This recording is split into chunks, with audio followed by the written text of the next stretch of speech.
পার্টির ভেতর দিয়ে আওয়ামী লীগকে ফেরানোর একটা পরিকল্পনা চলছে। মব কোনটা মব আর কোনটা রাজনৈতিক কর্মসূচি, এটার পার্থক্যটা আগে বুঝতে জানতে হবে। একটা রাজনৈতিক দল কিভাবে মব করে, এটা একটা নিবন্ধিত রাজনৈতিক দলকে আপনি কিভাবে তাদের কর্মসূচিকে কিভাবে মব বলবেন? আমি যতদূর জানি প্রথমত হামলা করেছে জাতীয় পার্টির দিক থেকে। এখন আমরা এর আগেও দেখেছি রাজনৈতিক দলগুলোর মধ্যে নানা সময় এ ধরনের উত্তপ্ত পরিস্থিতি সৃষ্টি হতেই পারে, কিন্তু এটাকে মব বলে একটা পক্ষকে নিউট্রালাইজ করা এবং আরেকটা পক্ষকে ফ্যাসিলিটি দেওয়া, এটা স্পষ্টতই আমি এর আগেও ঠিকানায় একটা টকশোতে বলেছি যে এখন আবার জাতীয় পার্টির ভেতর দিয়ে আওয়ামী লীগকে ফেরানো, যেহেতু রিফাইন্ড আওয়ামী লীগের চিন্তাটা ব্যর্থ হয়েছে, জাতীয় পার্টির ভেতর দিয়ে আওয়ামী লীগকে ফেরানোর একটা পরিকল্পনা চলছে। কিন্তু এরা জাতীয় পার্টি হচ্ছে একদম সুনির্দিষ্ট এবং চিহ্নিত ফ্যাসিবাদী। আমরা যে দেখেছি সময়ে কিভাবে আওয়ামী লীগের এই ফ্যাসিবাদী সংসদকে বারবার বৈধতা দিয়েছে জাতীয় পার্টি, কিভাবে ভারত থেকে প্রেসক্রিপশন এনে বাংলাদেশের তারা একটা কৃত্রিম সংসদ তৈরি করেছে, কৃত্রিম গণতন্ত্র দেখিয়েছে।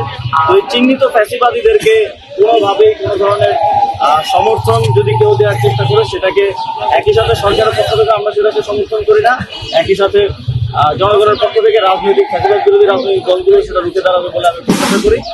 এবং আমরা আরেকটা জিনিস স্পষ্টভাবে বলতে চাই যে এখানে ইনক্লুসিভ নির্বাচনের নামে অনেকেই চাইবে না যে আগামীর বাংলাদেশে আওয়ামী লীগকে ছাড়া বা আওয়ামী লীগের স্টাবলিশমেন্ট ছাড়া কোনো ধরনের রাজনৈতিক কিংবা গণতান্ত্রিক সেটেলমেন্ট হয়ে যায়। ফ্যাসিবাদ বিরোধী রাজনৈতিক দলগুলোর সরকারি দল বিরোধী দল হয়ে গেলে সেই সেটেলমেন্ট আসলে হয়ে যাবে। তো সেই জায়গা থেকে অনেকে নির্বাচন পেছানোর চেষ্টা করবে। তারা আওয়ামী লীগকে নানা ফরম্যাটে যদি তারা না আনতে পারে তাহলে তারা সেটা বান চালানোর চেষ্টা করবে বলে আমরা ধারণা করি। আমরা এই ধরনের সকল ধরনের প্রচেষ্টাকে গণতান্ত্রিক রাজনৈতিক দলগুলো যারা আছেন এবং সরকার দেওয়ার জন্য অফিসিয়াল সিদ্ধান্তে এখনো আসেনি।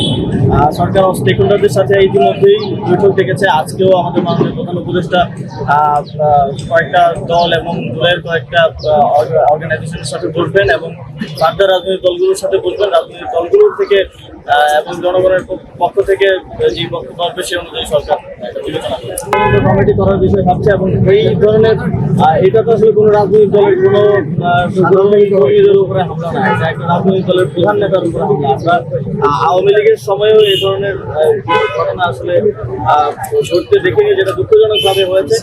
এবং সেই জায়গা থেকে অবশ্যই যেহেতু অন্তর্বর্তীকালীন সরকার দায়িত্বে আছে, যেই করুক না কেন এই দায়টা সরকারের উপর বর্তায় এবং সরকারকেই এটার সমাধান করতে হবে। এবং এই বিচার করার মাধ্যমেই এই হামলার বিচার করার মাধ্যমেই ভবিষ্যতে যাতে এই ধরনের একটা কোনো ঘটনার সাহস না করতে পারে সেটা নিশ্চিত করতে সরকার বদ্ধপরিকর।